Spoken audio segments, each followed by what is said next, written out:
Hello!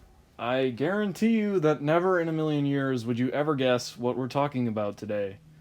Unless, you hadn't seen the title of the video and everything. Anyway, let's move on. Daniel Boone! Not to be confused with the historical figure of the same name, because, trust me, they're completely different. Anyway, Daniel Boone was a TV show that aired during the 50s and 60s. Surprisingly enough, despite being an infant, I grew up with this show. I couldn't really tell you how many times I've watched the entire 6-season show through, but it's bordering on the thousands. The titular character is played by one Fess Parker, but we're not here to talk about him today. Oh no, we're here to talk about Daniel Boone's Sidekicks. Now, I can guarantee almost none of you have seen this show, so I think I ought to explain. What I mean by sidekicks is what Daniel Boone, within the context of the show, might call his, friends.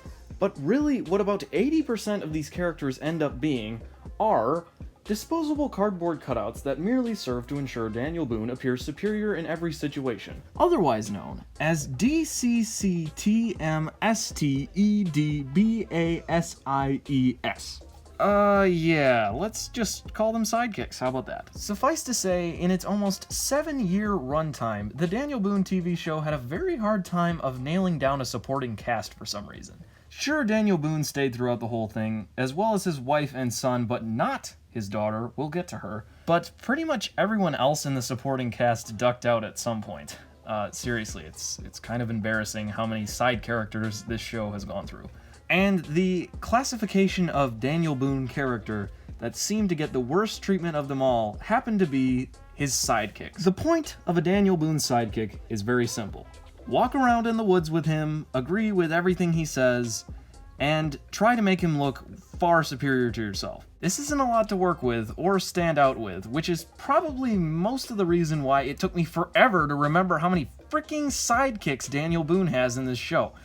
Regardless, today we are going to be ranking every single one of those sidekicks. Ooh, look at you. You thought I was gonna make actual content like talking about movies and stuff. No, we're ranking the side characters from a show that nobody watched!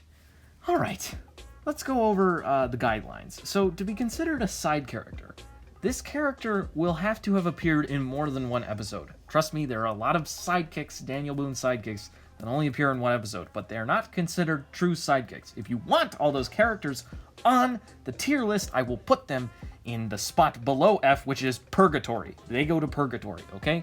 That's where those belong. Yeah, the ones I'll be talking about have appeared in more than one episode, so they're recurring characters. That's what I'm trying to say. All these sidekicks will be recurring characters. Another condition, the second and final condition, is that these characters have to actually take part in Daniel Boone's adventures. These adventures usually include walking in the woods for a prolonged period of time, but that's beside the point.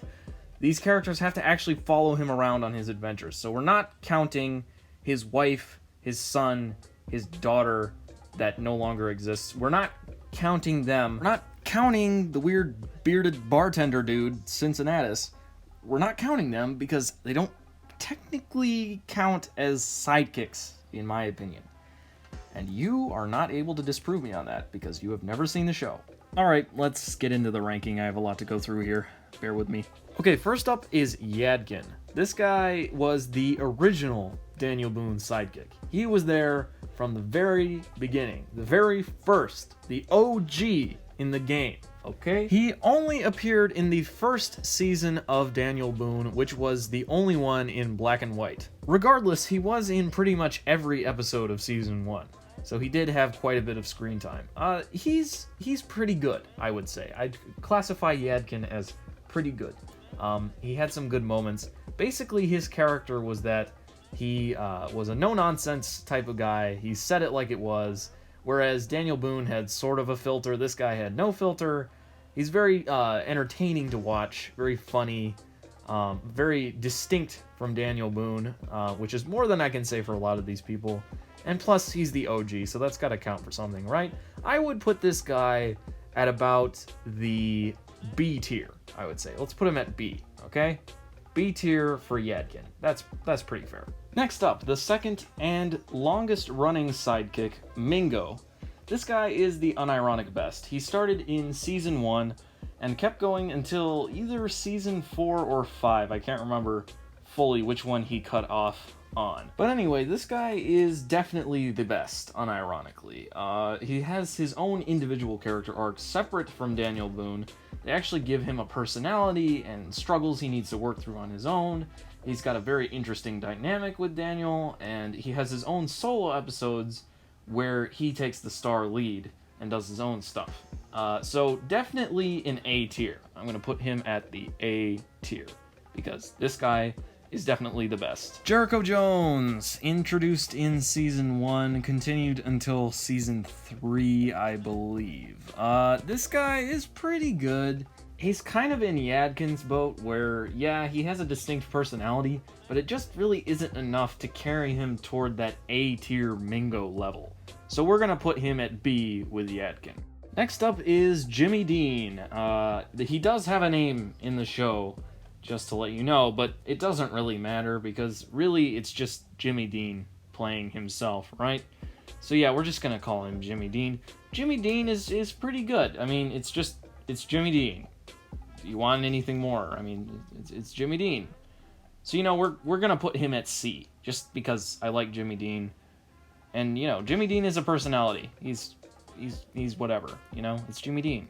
C tier for him. Gabe Cooper. He only appeared in the last season of the show, Season 6, but I still think he's pretty good.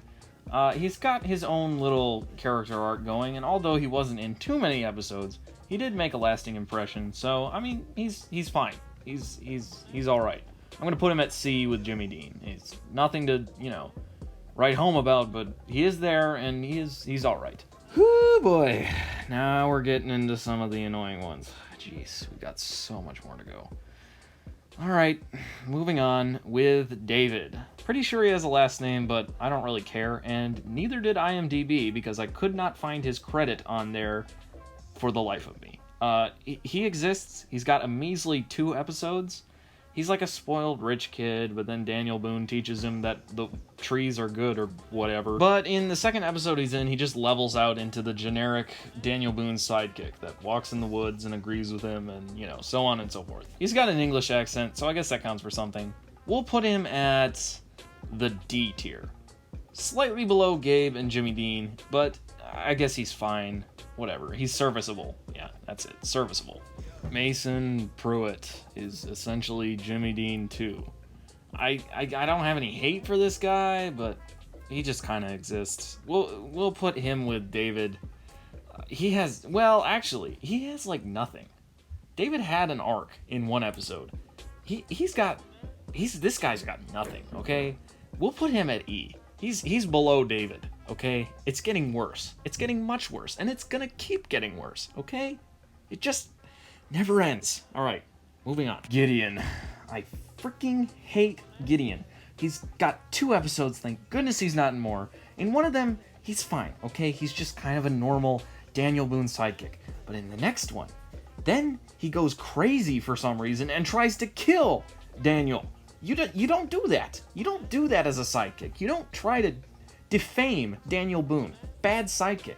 Bad sidekick. You go to F. That's where you belong, in F. F for Gideon. Cully and Ben. These two have absolutely no defining characteristics besides the fact that they come as a pair. That's pretty much it. They're the epitome of, like, the problem I have with these Daniel Boone sidekicks. Like, when the writers came up with Cully and Ben, this show was really going downhill. Okay, it's just, they're nothing. They're nothing. They just come as a pair. That's it. Okay? They go in D.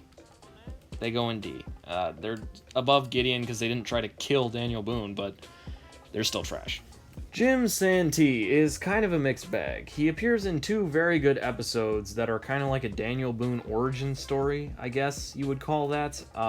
He does end up betraying Daniel Boone, but it's a natural progression of his character, so I'll let it slide. And at least it's something in his character that makes him stand out from the rest. So for having at least a little bit of an arc that's kind of interesting, I'll put him at D with David. He's fine. He's got something. He's fine. Oh boy. just a few more. We're almost done. Can you feel your brain melting yet? I know I can. Alright, moving on.